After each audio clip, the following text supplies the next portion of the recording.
दोस्तों, तो भारत के द्वारा सीधी फटकार पाने के बावजूद भी 27 अमीर देशों का यूरोपियन यूनियन संभलने का नाम नहीं ले रहा है और फिर से भारत की टांगें खींचने की होड़ में जुट चुका है। दरअसल अब यूरोपियन यूनियन भारत को एक ऐसे सेक्टर में रोकने की कोशिश कर रहा है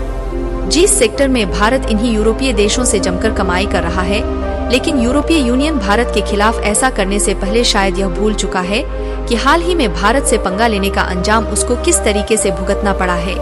क्योंकि भारत के द्वारा हाल ही में यूरोपीय देशों के लगभग 1500 आइटम्स को वापस लौटा दिया गया था। पूरी डेवलपमेंट क्या है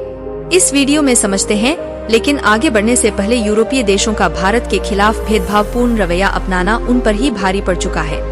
उसके लिए वीडियो को एक लाइक करके चैनल को सब्सक्राइब जरूर कर लीजिए, क्योंकि यह आपके लिए 1 सेकंड का काम है, लेकिन इससे हमारी काफी बड़ी मदद होती है। असल में देखा जाए तो इस समय यूरोपियन यूनियन का भारत के खिलाफ भेदभावपूर्ण रवैया देखने को मिल रहा है। आपको बता दें, यूरोपियन यूनियन में 27 अमीर देश आते हैं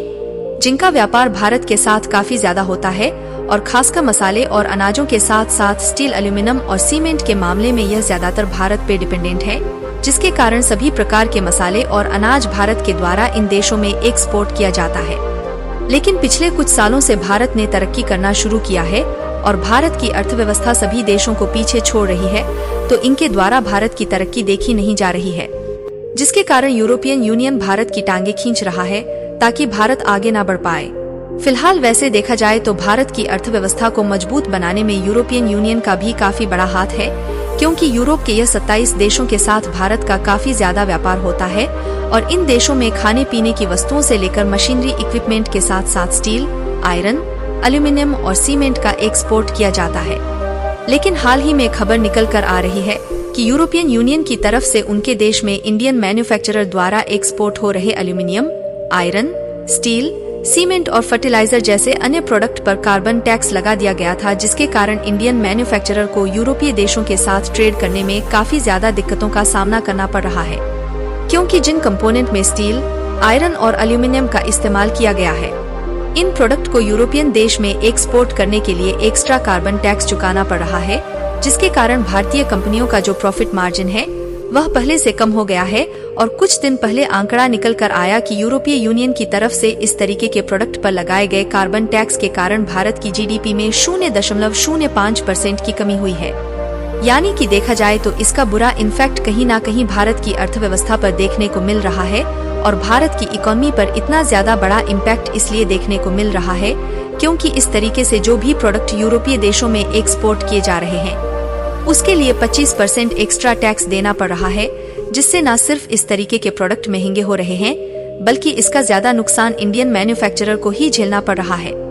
आपको बता दें कि भारत ने यूरोपियन यूनियन से इस कार्बन टैक्स को कई बार घटाने की बातचीत भी किया, क्योंकि यह टैक्स कोई छोटा मोटा नहीं बल्कि अलग अलग प्रोडक्ट पर 25 से लेकर 35% के बीच में है। यहाँ पर यूरोपियन यूनियन ने इसे घटाने को लेकर सीधा इनकार कर दिया और उन्होंने बताया कि इस तरीके से ग्रीन रेवोल्यूशन आएगा और इन प्रोडक्ट को मैन्युफैक्चर करने से जो कार्बन एमिशन होता है और एनवायरनमेंट प्रदूषित हो रहा है उसमें कमी आएगी। लेकिन हाल में एक ऐसी खबर निकलकर आई जिसमें यूरोपीय यूनियन की सांसें थमती हुई नजर आ रही है, क्योंकि जब यूरोपीय यूनियन सीधे तौर पर नहीं माना तो भारत की तरफ से इस तरीके के बॉर्डर टैक्सेशन के प्रस्ताव को रिजेक्ट कर दिया गया, जिससे यूरोपीय यूनियन को एक बार फिर से इसी महीने के अंदर भारत की तरफ से दूसरा बड़ा झटका लग चुका है और भारत के द्वारा बताया जा रहा है कि इस तरीके से कार्बन एमिशन तो कम नहीं हो रहा है, लेकिन भारत जैसे विकासशील अर्थव्यवस्था को अंतर्राष्ट्रीय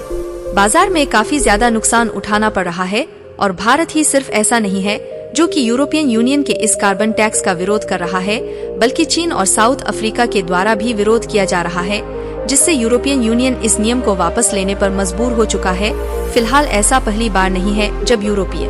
यूनियन की तरफ से भारत को दिक्कतों का सामना करना पड़ रहा है, बल्कि कुछ ही महीने पहले यूरोपियन यूनियन ने भारत में स्क्रैप मेटल के एक्सपोर्ट पर बैन लगा दिया था। स्क्रैप मेटल की बात करें तो जो लोहे के कूड़े करकट वाले ढेर होते हैं उन्हीं को स्क्रैप मेटल कहते हैं और भारत इन्हीं स्क्रैप मेटल यूरोपीय देशों से सस्ते दामों में इंपोर्ट करके इनका इस्तेमाल नए नए मेटल से बने कंपोनेंट और मशीनरी इक्विपमेंट को बनाने में कर रहा था। हालांकि इस पर भी भारत की तरफ से ऑब्जेक्शन लिया गया, लेकिन यूरोपियन यूनियन की तरफ से स्क्रैप मेटल्स का एक्सपोर्ट अभी भी चालू नहीं किया गया है। वैसे तो भारत यूरोपियन यूनियन से सीधे तौर पर पंगा नहीं ले सकता, क्योंकि भारत के लिए यूरोप दुनिया का दूसरा सबसे बड़ा एक्सपोर्ट डेस्टिनेशन है, जहां पर हर साल लगभग $100 बिलियन के सामानों को भारत अकेले एक्सपोर्ट करता है। लेकिन इन सब के बावजूद भी भारत ने कई सेक्टर में यूरोपीय यूनियन को की औकात दिखाई है, क्योंकि मसाले और अनाज दो ऐसी चीजें हैं जिनको ना चाहते हुए भी यूरोप को भारत से ही खरीदना पड़ता है। और जब भारत ने राइस एक्सपोर्ट पर बैन लगा दिया था तो यूरोप को भारत के सामने गिड़गिड़ाना पड़ा। इसके बाद भारत की तरफ से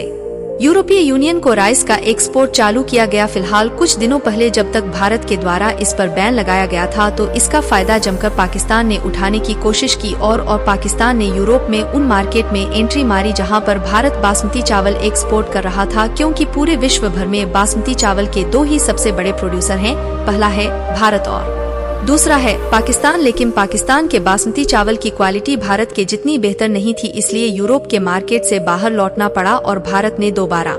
यूरोपीय मार्केट में एंट्री मारी। लेकिन आपको जानकर हैरानी होगी कि इस साल अकेले बासमती चावल को बेचकर 300 रुपए करोड़ कमाया है। बाकी आप लोगों को क्या लगता है कि यूरोप भारत के साथ अपने भेदभावपूर्ण रवैये को सुधारने वाला है या नहीं? अपनी राय कमेंट में जरूर बताएं और इस वीडियो को एक लाइक करके अपने मित्रों तक शेयर जरूर करें ताकि उन्हें भी जानकारी मिल सके। इसी तरह और भी नॉलेजेबल वीडियो देखने के लिए चैनल को सब्सक्राइब करके बेल आइकन जरूर दबाएं। जय श्री राम।